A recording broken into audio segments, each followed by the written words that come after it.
दोस्तों जय माता दी। गुरु को प्रिय धनु राशि के जात को आपकी राशि इन 3 नक्षत्रों में आती है। मूला, पूर्वाषाढ़ा, उत्तराषाढ़ा। मूल भी कहते हैं, मूला भी कहते हैं। इसका पूरा नाम है पूर्वाषाढ़ और उत्तराषाढ़।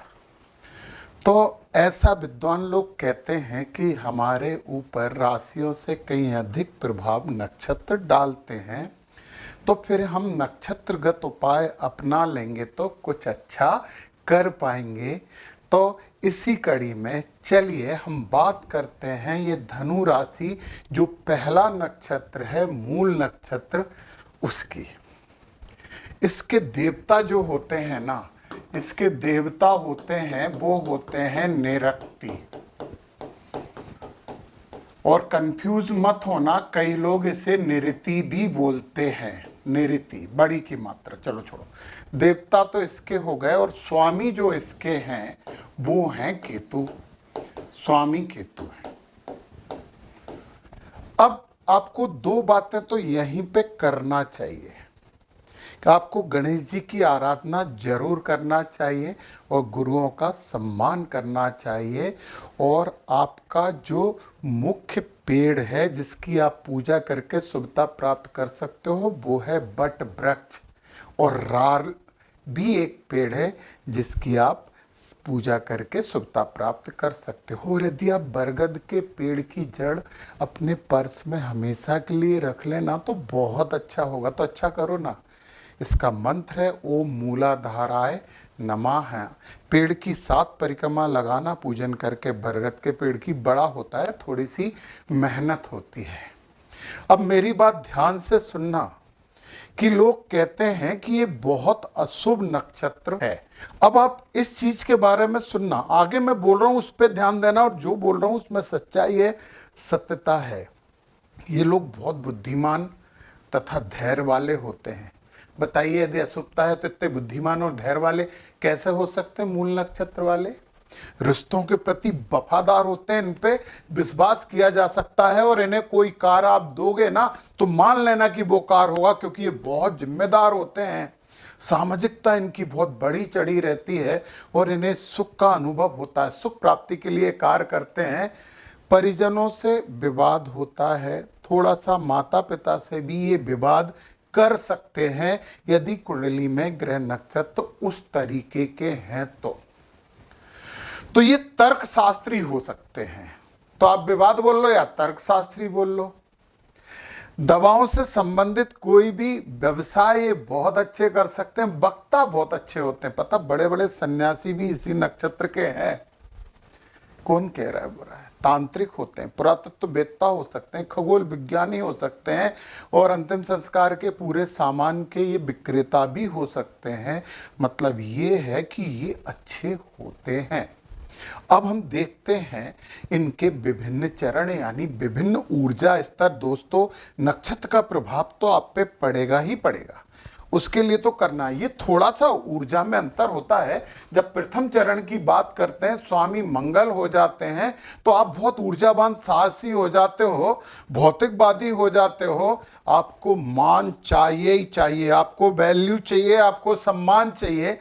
और मंगल जब आ जाएंगे तो थोड़ा सा अहंकार तो शोभा देता ही देता है, तो थोड़े अहंकारी आप हो जाते हैं। दूसरे हैं स्वामी शुक्र। अब स्वामी शुक्र हैं तो भौतिकता में आप इंटरेस्टेड हो जाते हो, कलाकार आप हो सकते हो, आप अच्छे ज्योतिषी बन सकते हो, परंतु आप में थोड़ी कठोरता होती है। आप सृजनशील तो होते हैं, यानी कंस्ट्रक्टिव तो जरूर होते हैं। और शुक्रवार के दिन लक्ष्मी नारायण की पूजा करिए, सफ़ेद कपड़े पहनिए, बहुत अच्छा होगा। तीसरे चरण की बात करते हैं तो स्वामी बुध हैं।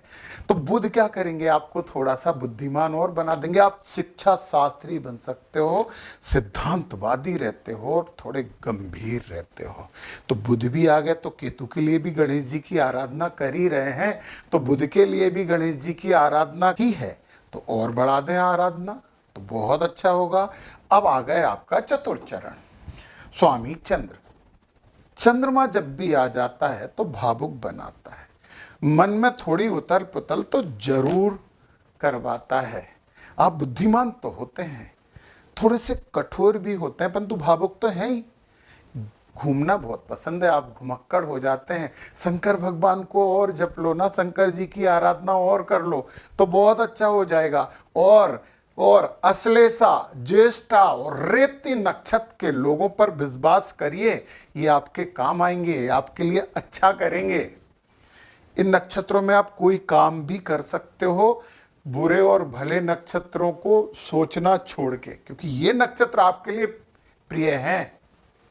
तो चलिए, धनु राशि का दूसरा नक्षत्र जो है वो है पूर्वाषाढ़ा नक्षत्र। तो इस पूर्वाषाढ़ा नक्षत्र के जो देवता होते हैं ना, देवता होते हैं वरुण, मतलब जल।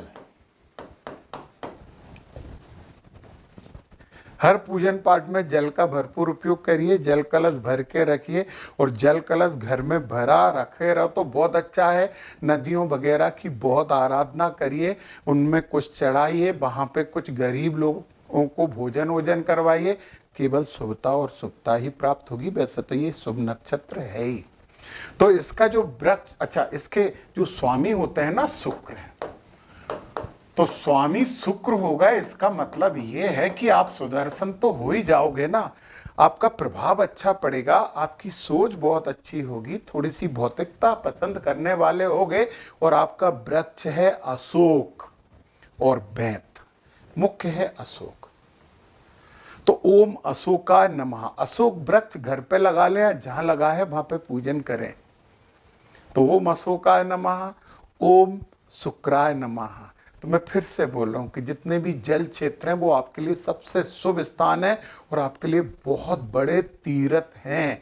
पता है, आपने पूर्वाषाढ़ा में जन्म लिया है, धनु राशि तो आपकी हो गई, आपका व्यक्तित्व में बहुत ईमानदारी होगी, खुश मिजाज आप होंगे, कला पढ़ाई दोनों में बहुत रुचि होगी, और दोस्तों के दोस्त होंगे, हमेशा काम आएंगे। दयावान है, आपके अंदर दया की भावना कूट कूट कर भरी है, आप बड़े स्नेहपूर्ण हैं, भौतिक सुविधाओं को बहुत पसंद करते हैं और बहुत अच्छी केयरिंग है। किसी की भी केयर करने में तो आपकी कोई सानी है ही नहीं। आप नेता भी बन सकते हो, वकील बन सकते हो, समाज सेवक तो आप अच्छे होते ही हो, अच्छे शिक्षक बन सकते हो, ज्योतिषी भी आप बहुत अच्छे बन सकते हो। जितने भी समुद्री कार्य हैं, नौसेना वगैरह भी इसमें आ जाती है, वो आपके लिए बड़े अच्छे कार्य होते हैं। रणनीतिकार आप अच्छे हो सकते, पानी से जुड़े हुए, जल से जुड़े हुए कोई से भी कार्य में आपको बड़ी सफलता मिलेगी, और आप बहुत अच्छे कवि या लेखक भी हो सकते हैं। और क्या चाहिए? तो आज चाहिए, ये प्रथम चरण की बात करें, आपकी इस ऊर्जा को और बढ़ाने आ गए हैं सूर्य। दोस्तों, जब भी सूर्य आ जाते हैं ना, तो थोड़े अहंकारी तो हो जाते हैं, परंतु बुद्धिमान है। राजसी प्रवृत्ति आ जाती है तो अहंकार तो फिर भी जचता है सूर्य वालों को। आप प्रतिष्ठित होते हैं, आप स्वाभिमानी बहुत ज्यादा होते हैं। आप सुबह सुबह सूर्य को जल चढ़ाइए, शुरू के उपाय तो कर ही रहे हैं। ओम घृणी सूर्याय नमः, जन्मांतर सहस्त्रेषु दारिद्र्यम नोपजायते, ये मंत्र भी आपके लिए बहुत अच्छा होता है। अब हम दूसरे चरण की, मतलब दूसरे ऊर्जा स्तर की बात कर लें। देखिए, नक्षत्र जितने समय में चलता है उस समय को 4 भागों में बांटा है, पहला, दूसरा, तीसरा और चौथा, ऐसे चरण बनते हैं। नक्षत्र के फल तो आप पाएंगे कोई से भी चरण में रहो, चरण थोड़ी सी ऊर्जा में परिवर्तन करता है। तो चलिए, अब स्वामी बुध आ गए तो बुद्धिमान तो हो गए, आपका मन थोड़ा कोमल हो जाएगा, आप बहुत अच्छे कथावाचक बन सकते हैं। विकास तो आप करेंगे ही, अपना भी और दूसरों का भी। ऊंचाई प्राप्त करने की आप में एक ललक होगी और आप प्राप्त भी करेंगे। गणपति जी की आराधना और शुरू कर दीजिए। ओम गम गणपते नमः, वक्रतुंड महाकाय, सूर्यकोटि समप्रभा, निर्विघ्नं कुरु मे देव, सर्व कार्येषु सर्वदा। तो गणेश जी की भी आराधना करोगे ना, आप करिए।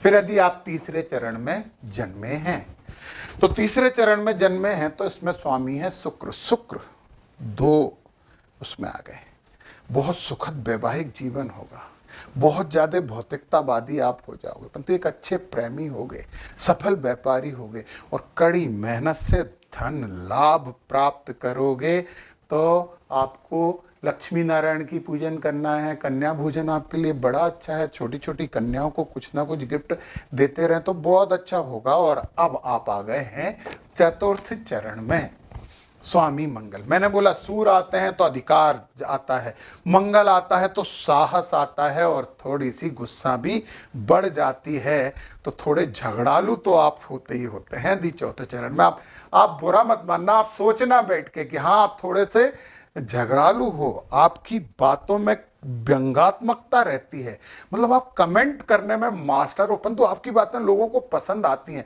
आप व्यग्र होते हो, जल्दी कोई काम हो जाए, परंतु महाज्ञानी होते हो, आध्यात्मिकता में भी और दूसरी किसी भी चीज की जानकारी आप प्राप्त करने में महारत रखते हो। खुद की तारीफ आपको बहुत पसंद है और कई बार खुद भी खुद की तारीफ करते रहते हो। तो हो बहुत ऊर्जावान, वक्ता अच्छे हो, आपकी बातें सुनकर लोगों में गुदगुदी सी होती है, तो यार हनुमान चालीसा का पाठ और रोज करने लगो ना। जय हनुमान ज्ञान गुण सागर, जय कपीस तिहि लोक उजागर। तो बहुत शुभता होगी और वो जो झगड़ालूपन है ना, थोड़ा सा वो खत्म हो जाएगा। हनुमान जी का ज्ञान आपको मिल जाएगा, भक्ति मिल जाएगी और शक्ति भी मिल जाएगी। चलिए चलिए, अब ये जो है ना, उत्तराषाढ़ा नक्षत्र के केवल एक ही चरण में धनु राशि होती है, बाकी 3 चरणों में जो राशि होती है वो है मकर। तो जो उत्तराषाढ़ा नक्षत्र है ना, इसके देवता होते हैं विष्णुदेव। विष्णुदेव क्या होता है आपने तो सुना ही नहीं है, ये देवताओं का समूह। सभी देवी देवता आपके स्वामी होते हैं, देवता होते हैं, और स्वामी जो होते हैं वो तो हमारे हैं सूर्य। तो सूर्य भगवान आ गए तो थोड़ा सा राशिपन तो आप में आ ही जाएगा ना। वृक्ष होता है साल और कटहल। साल वृक्ष की आप पूजा करिए, परिक्रमा करिए और ओम उत्तराय नमः का जप करिए, बहुत अच्छा होगा। यार आप धार्मिक हो, बहुत विनयशील हो, आप बहुत ज्यादा मित्रों के साथ रहने वाले लोग हो, सुंदर हो, कभी निराश नहीं होते। जब कोई निराश नहीं होता, नकारात्मक बातें नहीं करता, तो मित्र समूह तो बहुत बड़ा हो जाता है। आपको कभी आर्थिक दिक्कत नहीं आएगी, आर्थिक रूप से आप मजबूत रहते हो, दोस्तों के दोस्त हो और सबको सहयोग करने की भावना आप रखते हो। जिम्मेदारी पूर्ण कोई भी कार्य आपको दिया जाए, वो कार्य आप पूर्ण रूप से संपन्न करते हैं। मतलब ऐसे वो कार्य जिनमें जिम्मेदारी रहती है उनमें सफल होंगे। आप अच्छे पुजारी हो सकते हो, सामाजिक कार्यकर्ता हो सकते हो, एथलीट, पहलवान, मुक्केबाज, सुरक्षाकर्मी में पूरी सेनाएं आ जाती हैं, खोजी भी आप अच्छे होते हैं। आप वकील हो सकते हो, न्यायाधीश हो सकते हो, और आप जोशी भी बहुत अच्छे हो सकते हो। चलिए, जब आप प्रथम चरण में आते हो तो सोने में सुहागा हो गया, गुरु महाराज हो और आपके साथ जुड़ गए तो ज्ञानी हो जाओगे, परंतु आप खर्चा ज्यादा करोगे, ईमानदार होगे, आपकी बुद्धि बहुत अच्छी होगी और समाज में आपको बहुत सम्मान प्राप्त होगा। गुरुओं का सम्मान आपको भी करना चाहिए ना। विष्णु भगवान की पूजन करिए, ओम नमो नारायण। कोशिश करिए अपने वस्त्रों में थोड़े से पीले वस्त्रों को ज़्यादा स्थान दे दें तो बड़ी शुभता प्राप्त होगी, बहुत अच्छा होगा। और आपके जो शुभ नक्षत्र हैं वो है भरणी, पूर्वा फाल्गुनी और पूर्वाषाढ़ा। इन लोगों पर विश्वास करिए, ये लोग आपके काम पड़ेंगे। इन नक्षत्रों में कोई भी कार्य करना है तो करिए, बहुत अच्छा होगा। तो ये थी धनु राशि का तीसरे नक्षत्र का प्रथम चरण। तो आप अच्छा करिए, आप उपायों को अपनाइए और सकारात्मक रहिए, क्योंकि नकारात्मकता सबसे बड़ा पाप है इस दुनिया में। नकारात्मकता जिनके पास है वो कभी सुखी नहीं रह सकते। आपको सुखी रहना है तो बी पॉजिटिव। जय माता दी।